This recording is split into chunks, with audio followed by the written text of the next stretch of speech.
Today, we are going to discuss about the new education policy 2020. In the previous video, we have discussed about the key highlights of the new education policy and the major reforms at school level.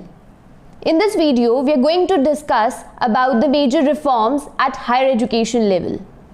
On to the next slide. In this slide, we'll discuss about key highlights of higher education. Number 1 point है सभी higher education institutions except legal and medical colleges will be governed by a single regulator. इसका मतलब कि सिर्फ एक ही regulator होगा जो इनको गवर्न करेगा, but except legal and medical college. दूसरा ये है कि यूजीसी एंड एआईसीटीई जो ये एजुकेशनल बॉडीज हैं उनको मर्ज किया जाएगा under this policy.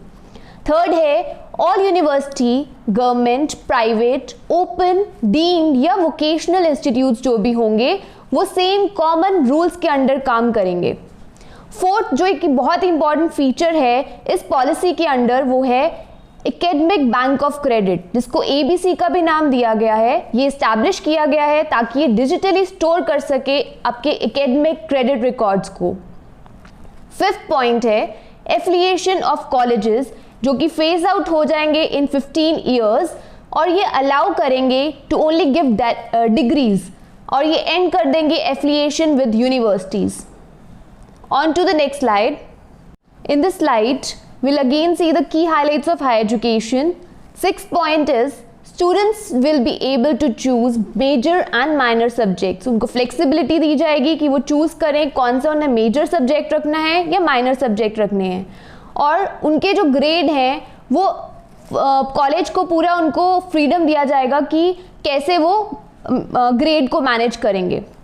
Seventh point है ज़्यादा फोकस दिया जाएगा स्टूडेंट के practical and application of knowledge को. एट्थ जो अंडर ग्रेजुएट प्रोग्राम है ये 3 साल या 4 साल के लिए होगा. नाइन्थ पॉइंट है जो पोस्ट ग्रेजुएट प्रोग्राम है ये 1 साल या 2 साल के लिए होगा. Tenth integrated bachelor plus masters जो होगा वो 5 साल के लिए कंडक्ट होगा.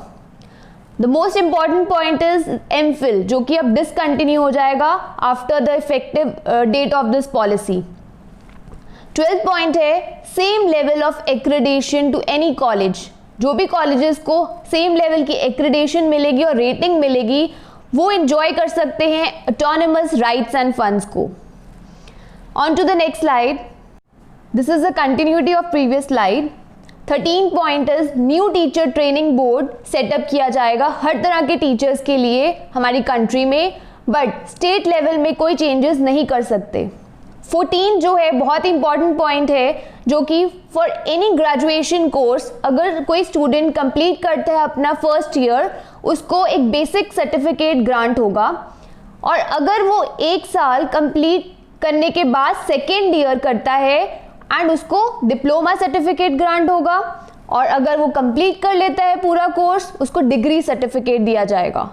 तो इससे क्या होगा कि कोई भी साल बच्चे का वेस्ट नहीं होगा अगर वो इन बिटवीन कोर्स के ब्रेक भी ले लेता है. 15 पॉइंट है multiple entry and exit option दी जाएगी from any course to the students. Student कोई भी कभी भी ब्रेक ले सकता है और दोबारा रिटर्न कर सकता है अपनी स्टडीज में after period of some time. उनको इससे क्रेडिट मिलेगा और वो क्रेडिट जो होगा वो ट्रांसफर किया जाएगा in academic bank of credits जिसको एबीसी भी कहा जाता है.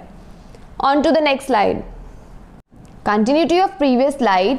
16 पॉइंट जो हम इसमें डिस्कस करेंगे वो है फी कैप. इसमें ये प्रपोजल रखा गया है कि एक फी कैप चार्जेस जो होंगे वो प्राइवेट इंस्टीट्यूट करेगा. Next is fee fixation within board regulatory framework.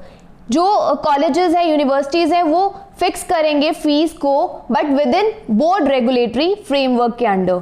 18th point है जो credit system for graduation for each year student will get some of the credits which one can utilise.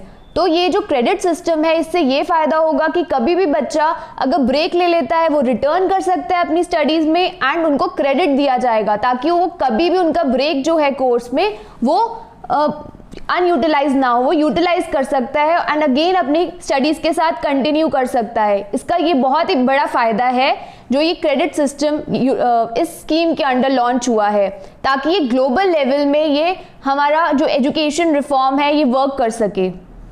Thank you for listening. If you have any suggestion please do comment. Please like, share and subscribe.